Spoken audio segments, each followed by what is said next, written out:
Mucho gusto al periodista de investigación Sósimo Camacho de Contralínea. Sósimo, ¿cómo estás? Buenas tardes. Jesús, buenas tardes, es un gusto saludarte. Muchas gracias por la invitación, siempre con mucho gusto platicar contigo y con tu audiencia. Gracias, Sósimo. Oye, el tema que nos ocupa hoy, la Laguna Guerrero. Hablamos de genocidio, hablamos de un ataque en contra de esta comunidad constantemente. ¿De qué hablamos? ¿Qué es lo que sucede en la Laguna Guerrero? Sí, Jesús, mira, como dices, es una suerte de ataque sistemático en contra de esta comunidad, y a veces decir ataque sistemático pues no suena tan intenso, tan fuerte, porque, son comunidades pequeñas que han estado alejadas de los medios de comunicación. Prácticamente este tipo de agresiones, de masacres que se cometen en la Sierra de Guerrero, pues reciben desafortunadamente poca difusión.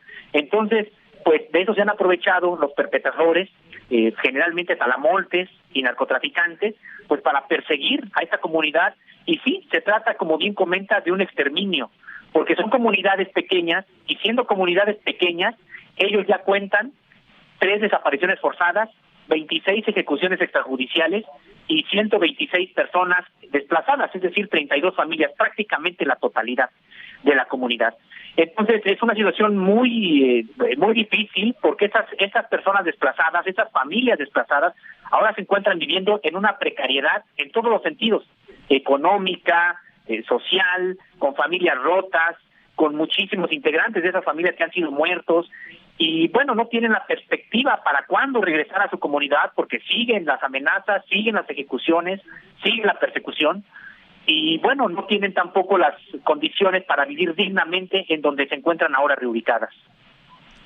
¿Qué demuestra este caso en particular, Sósimo? Porque como bien lo señalas, tanto en tu trabajo en Contralínea como en esta charla, hablamos de gente que defiende su tierra, defiende la naturaleza y que es víctima de la delincuencia. Hablamos de vacío de autoridad, hablamos de complicidad, hablamos de un fenómeno que lamentablemente se presenta en muchas partes de nuestro país cuando los activistas se atreven a levantar la voz. Sí, mira, hablamos prácticamente de todo lo que has comentado. Hablamos de complicidad. En primer lugar, tendremos que señalar de las autoridades.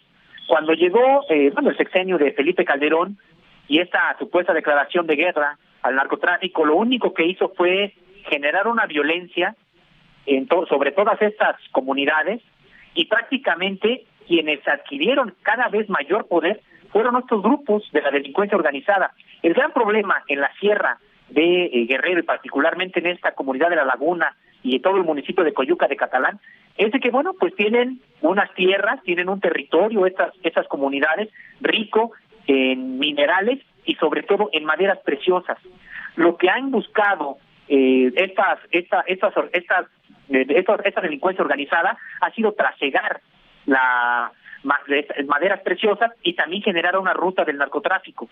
Entonces, pues estas comunidades les estorban, y estas comunidades no se quedaron calladas, sino se organizaron y trataron de hacerle frente a la delincuencia organizada, y sí, en colusión con las autoridades, tendríamos que decirlo, de los 3 niveles de gobierno, sobre todo el sexenio de Felipe Calderón. Pero bueno, ahí no acabó la situación, terminó el sexenio de Felipe Calderón con saldos trágicos para la comunidad, pero la comunidad después del sexenio de Enrique Peña Nieto y ahora en lo que va desde Andrés Manuel López Obrador, pues no encuentra las condiciones necesarias pues de reparación, y sobre todo para regresar a su lugar de origen, o por lo menos vivir, como te comentaba, dignamente en donde ahora se encuentran.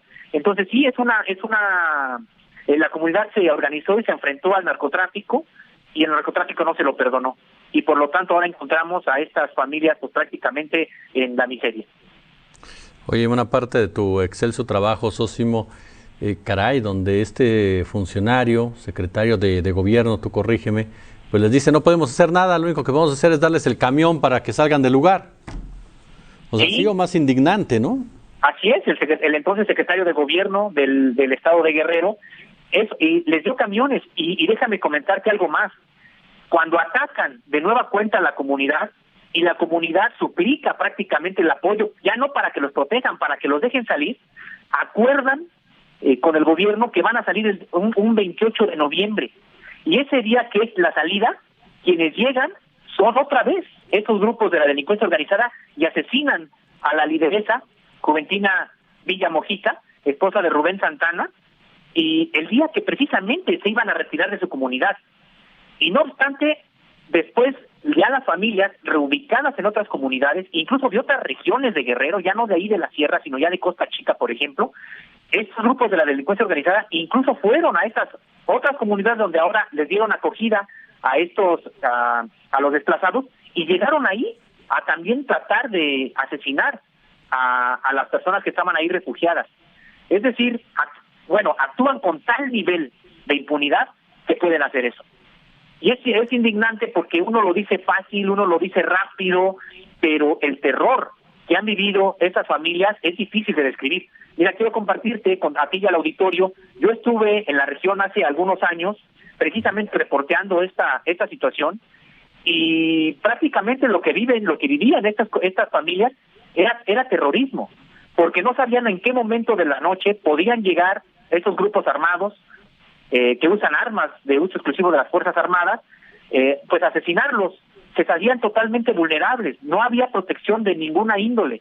Y bueno, pues ahora tampoco la encuentran, ¿no? Sé que sí hay diálogo con el gobierno actual, digamos con la Secretaría de Gobernación. Sin embargo, bueno, pues son diálogos que desafortunadamente no se concretan aún en nada. Ellos siguen desplazados, siguen padeciendo la pobreza porque además perdieron las maneras de subsistir, perdieron sus tierras, perdieron su territorio, pues, y entonces pues ahora no encuentran la manera también para generar mejores condiciones de vida. Entonces es una situación bastante complicada la que viven, y bien, ojalá el actual gobierno pudiera dialogar con ellos para que también se resuelva, a ver de qué manera se puede resolver su situación. Tengo un minuto, Zósimo. Lamentablemente, como bien dices, se necesita resolver su situación, pero mientras continúe este contubernio, esta impunidad con el crimen organizado, mientras el crimen organizado sea el que está sacando provecho de esta tala ilegal, de estos recursos naturales en donde hay políticos, empresarios, militares, caray, se ve complejo, se ve difícil. Sí, mira, es que ese es el gran problema. Precisamente por eso sigue ocurriendo, porque hay impunidad.